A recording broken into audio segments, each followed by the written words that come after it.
Hello YouTube, it is Friday the 19th of June and just thought I'd do a quick update for myself and also for you on the progress of my root crops. Here you can see my these are my overwintering onions. That's the red ones, and the yellow ones, they're not a bad size, and the yellow ones were the only ones that didn't go to seed. So I think that'll be the only ones that I will grow next year. The white ones and the red ones, a lot of them went to seed. So I shall probably just grow the yellow ones. And you can freeze onion quite well, you can chop it and freeze it. So it's not a bad idea to, because these don't keep very long, not a bad idea to freeze those, and you can use all that for your stews and casseroles and things like that. Would be a good idea. And there's my garlic that I harvested. You all saw that, it's all drying up. The smell in this polytunnel is wonderful. Here I have sweet potato. This is just one slip that I managed to get going.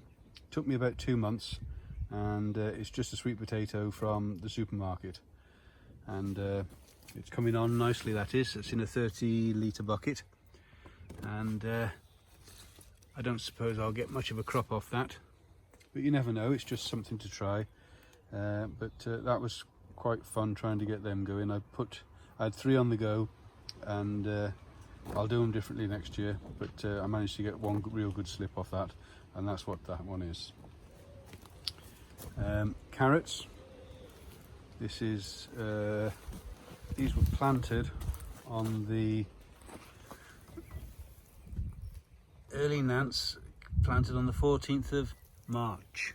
We haven't had any of those yet, but they're ready for harvesting. There is another bucket at the other end of the polytunnel, and we've almost finished this bucket.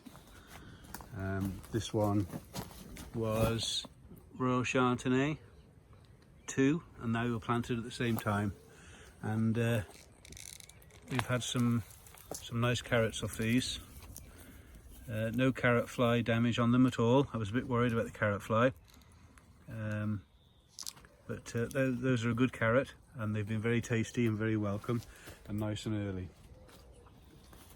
And the carrots in the container, which has a wicking system at the bottom, we're lucky enough to have a resident frog in there that pops his head out through that gap there, and I don't know if you can see that. You can actually see the roots of the carrots coming through the bottom of that. But this system is working well. I top that up every 2 days, especially in the warmer weather, and there are some good carrots coming on there. There's 2 varieties in here. They are labelled. I'll let you know when I harvest them what they are. But the one at the back is good size. Those are. You can see the size of those. I'm going to have a bit more finesse and make sure that the tops aren't showing. Maybe not put so many in the tub for next year, but also have it a bit more accessible, because I've got my water butt there and I've got my onions, and they're up in the corner, so I can't really get to the ones at the back at all now. Green tops don't really matter, but if you were wanting to do them for show, then that'd be no good. But that system, it definitely is working very well. Not watered that at all from the top, and yeah, I'm pleased with that, very pleased. I'll just take you up the garden and show you what root crops I've got up the garden. And the beetroot there, that is our 3rd sowing. Probably have to be thinned. I thought I had sown those quite thinly, but they seem to have come up quite thick. And this here is our 2nd sowing. I have 2 varieties. One is a white beetroot and the other one is a red beetroot. Haven't grown either of these before. They're looking good. I have sprayed them against the allium leaf miner.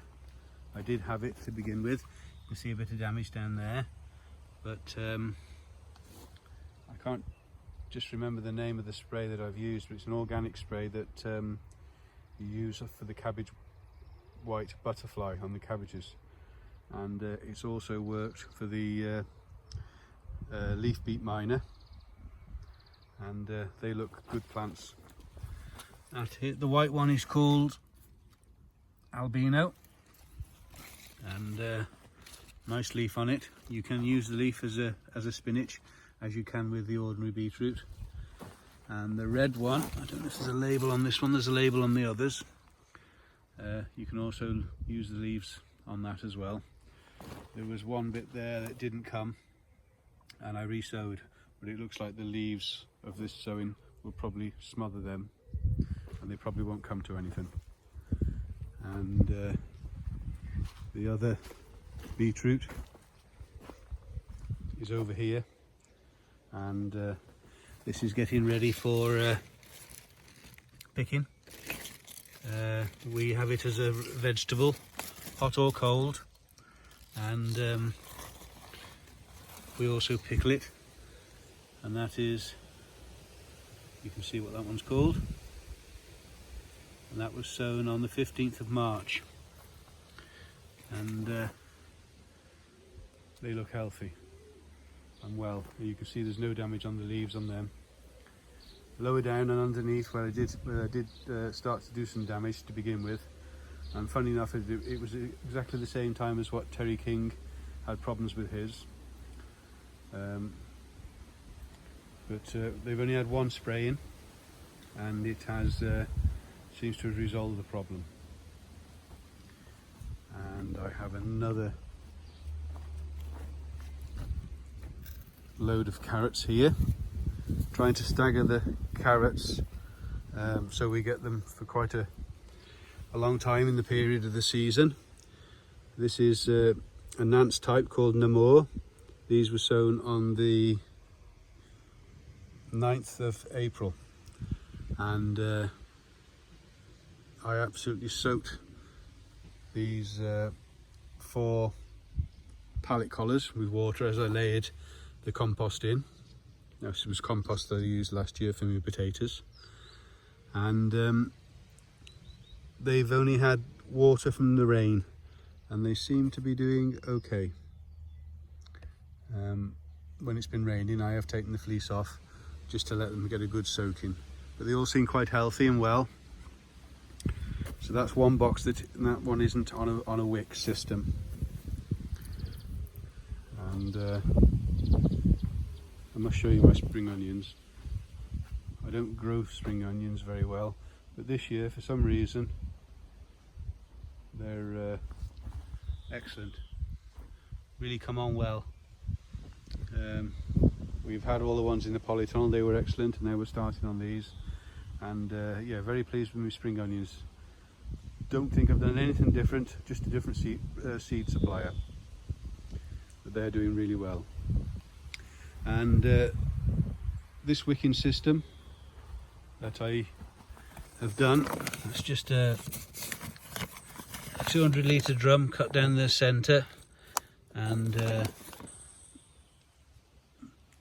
polythene over the top to stop the water going green. We also have a couple of frogs that are living under there as well, and this hasn't had water at all since I've sown them, and as you can see all the way through, they're looking well. I got a feeling these are sweet candle, and they're all looking very healthy and well, and I'm topping that water up.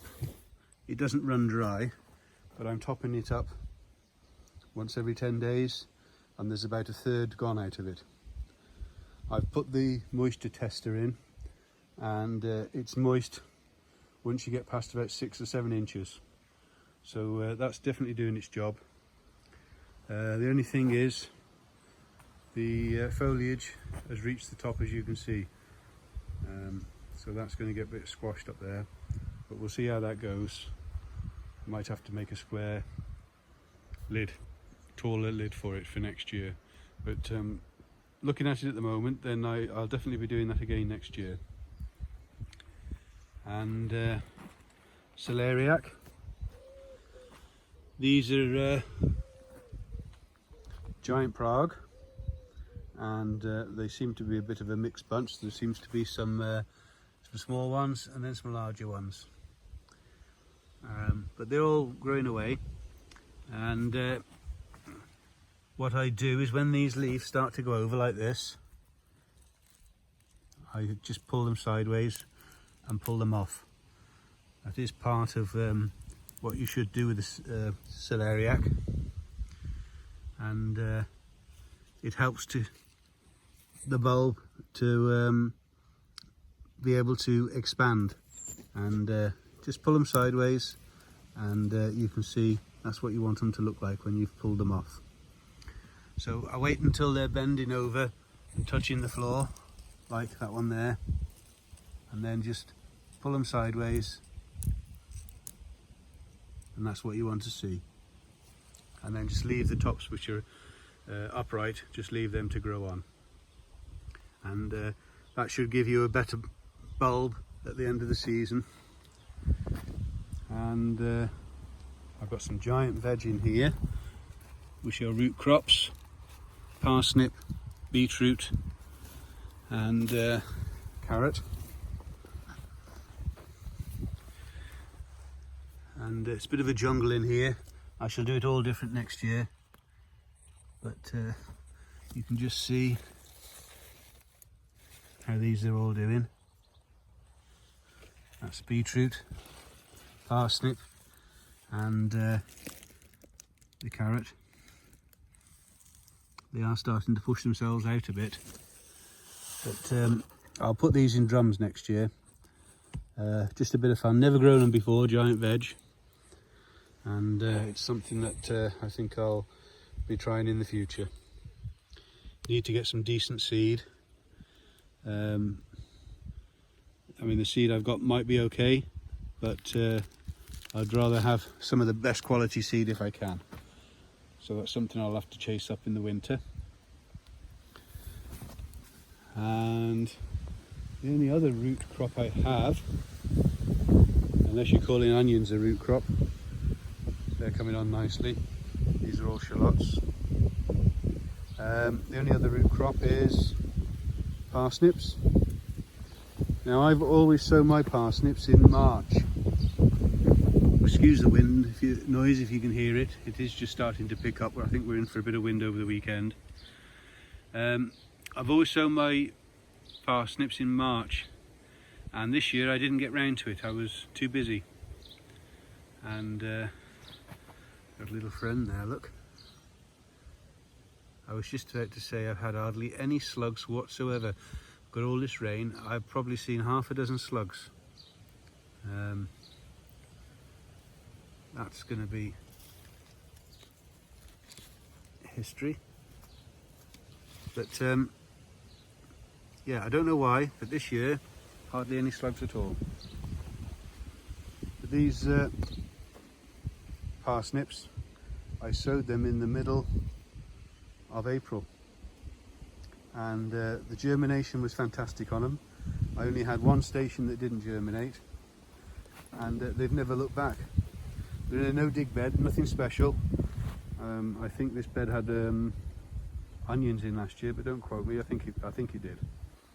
Just been topped up with a bit of farmyard manure, and they're looking really, really well. So I won't be sowing my parsnips again in March. It will be later on,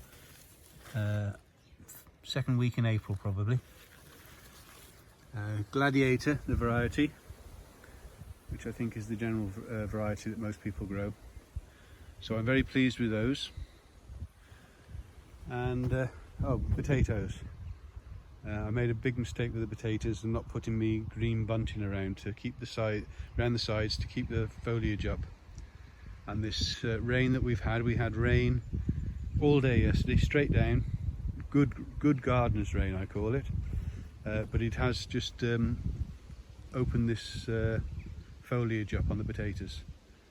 But I suppose in one blessing, if there is a blessing about it, it'll help to get the air around a bit better, because I'm sure when we get the warmer weather next week and there's a bit of dampness about, there could be a spot of light in the air, but at the moment they're looking okay. And I have got some more just up here.